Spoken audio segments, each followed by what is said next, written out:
हरि ओम नमो भगवते वासुदेवाय। श्री ओम नमो भगवते वासुदेवाय। परीक्षित भगवान विष्णु की प्रिय मूर्ति है, सत्य और उनका इष्ट है ब्राह्मण देवता। मनुष्य निष्काम भाव से, शांत चित्त से और विवेक सम्मत दृष्टि से उनकी आराधना करते हैं। उन्हीं की माया से सुर, असुर और मनुष्य ये तीन मूर्तियां निर्मित हुई है। उनमें सत्यमयी देव मूर्ति ही उनकी प्राप्ति का साधन है। भगवान विष्णु ही समस्त पुरुषार्थों के एकमात्र स्वरूप है। मनुष्यों को समझाने के लिए ही सरस्वती तट पर बैठे साधुओं ने जय मुक्ति रची है।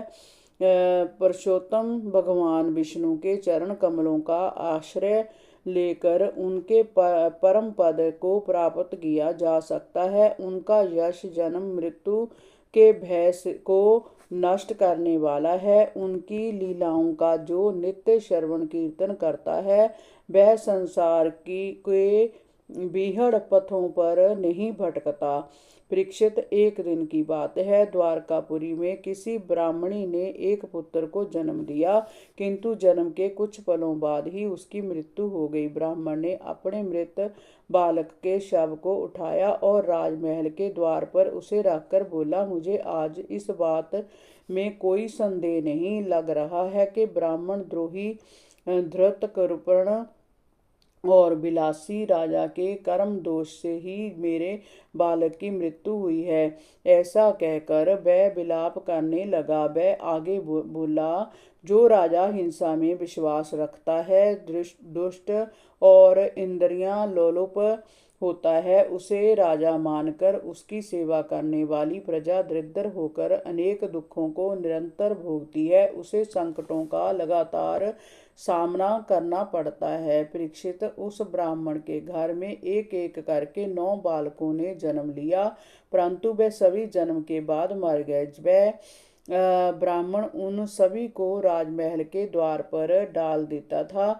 जिस समय वह 9वां बालक वहां डाल रहा था, तब भगवान श्री कृष्ण के पास अर्जुन बैठे हुए थे। उन्होंने ब्राह्मण की बात सुनकर उससे कहा, हे विप्रवर, आपकी द्वारका में क्या कोई धनुर्धारी क्षत्रिय नहीं है? ऐसा प्रतीत होता है कि जय जदुवंशी ब्राह्मण बन गए हैं और प्रजा पालन त्याग कर जग करने लगे हैं। जिस राज्य में धन स्त्री पुत्रों से बिछड़कर दुखी होने वाले ब्राह्मण और निर्धन सुरक्षित नहीं है तथा दुखी होते हैं, ऐसे राज्य में क्षत्रिय नहीं अपितु क्षत्रियों के वेश में पेट पालने वाले नट रहते हैं। उनका जीवन व्यर्थ है। किंतु आप दुखी ना हो, मैं आपकी संतान की रक्षा करूंगा। यदि मैं ऐसा नहीं कर सका तो मैं आग में कूदकर अपना जीवन समाप्त कर लूंगा। इस प्रकार मेरे पाप का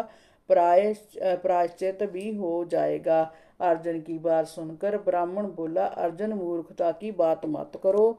जब जहाँ द्वारका में श्री कृष्ण बलराम जी, प्रद्युम्न, अनिरुद्ध और अनेक योद्धा भी मेरे बालकों की रक्षा नहीं कर सके, तब तुम क्या कर लोगे? मैं तुम पर विश्वास नहीं कर सकता। अर्जुन ने कहा, विप्रवर, आप मेरे बल पौरुष का तिरस्कार मत कीजिए। मैं श्री कृष्ण बलराम और प्रद्युम्न नहीं हूँ।